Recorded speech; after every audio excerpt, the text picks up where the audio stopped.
All right. Hello, everybody. Welcome to episode number 35 of Tech Topics from OnEBoard. And we're going to give you 3 tips in 10 minutes. I'm your host, Bob, and I'm glad you're joining us in the digital wine country. I hope you're going to have some pasta for lunch too. But in the meantime, we're going to feed you with some really good information. And first up is going to be Nina Trankova. Nina? This week, I have a tip about group tasks. If you want to work in a collaborative team or group, start with creating a space in Google Space. Here, I will share my screen for those who are watching us. So when you open the space, invite the group, and from tasks, assign a task to one of the members. They receive it in their own calendar and then they manage it. When they complete it, it shows for the group. Everyone receives a notification that the task has been completed. And that's how the group tasks are handled in a very easy way. I find it fascinating. We are already 5 years on board having all the tasks handled like that. So create a Google Space in Google Chat, invite the group, and assign tasks from there. Each member handles the task individually on their own calendar, and the group has the notifications of the completed tasks. That's for me. Thank you. Good job, Nina. Next up, we have our other product expert, Peggy Combe. Peggy, what can you tell us?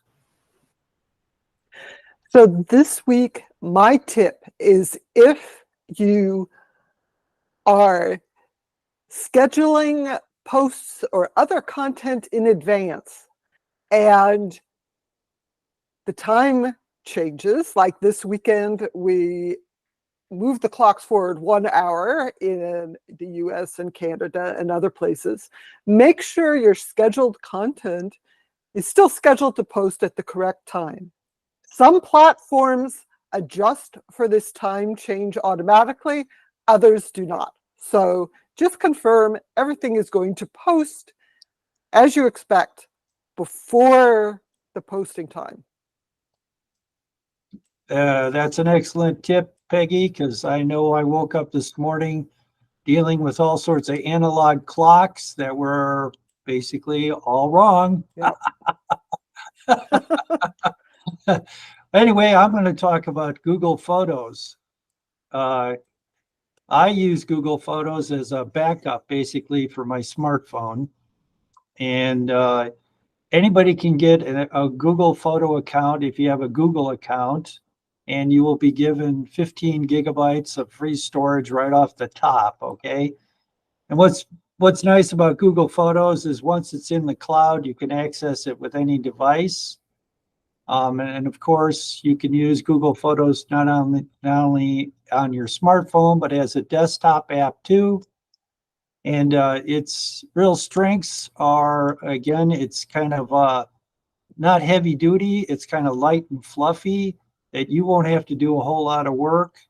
And you'll allow the computer to do a lot of work, especially like for search. So if you were to want to find all the photos of yourself, it's pretty easy. Just type in a selfie and it'll search all your photos and pull out the ones that are basically described as such, or it might even recognize your face, which is kind of cool. You can't use any keywords in Google Photos, which is kind of a bummer, but then again, that goes back to the fact that it's easy to use and you're allowing the computer to do more of the work than you are. One of the cooler factors of using Google Photos is that, especially if you're using a smartphone, most most smartphones geotag the location of the photos. So when you click on a photo, there's a good chance, if you've taken it with a phone that has that capability, a map will pop up and show you where you actually took the photo. That can be especially important if you're into wildlife watching and you want to share a photo of something that is somewhat rare or beautiful. And then the person that you share that photo with will automatically know where it is just using the geotagging. There are several ways to organize your photos that don't require a huge amount of work on your part. In other words, you can select several photos and then put them into a favorites category. And the other main category for organization on Google Photos is albums. You'd name an album, and then everything that would be within that theme would go in there just by simply highlighting a photo, and then you would actually tell the application to put it into that particular category. There are some new features coming on. One is called Memories, in which the AI is basically going back in time and collecting photos from a particular event, location, and giving it to you so you can have like a highlight reel. So, so that's kind of a cool little factor. Again, the application is free with 15 gigabytes. If you basically use it for backup and you pay for storage, obviously, you're going to get a few more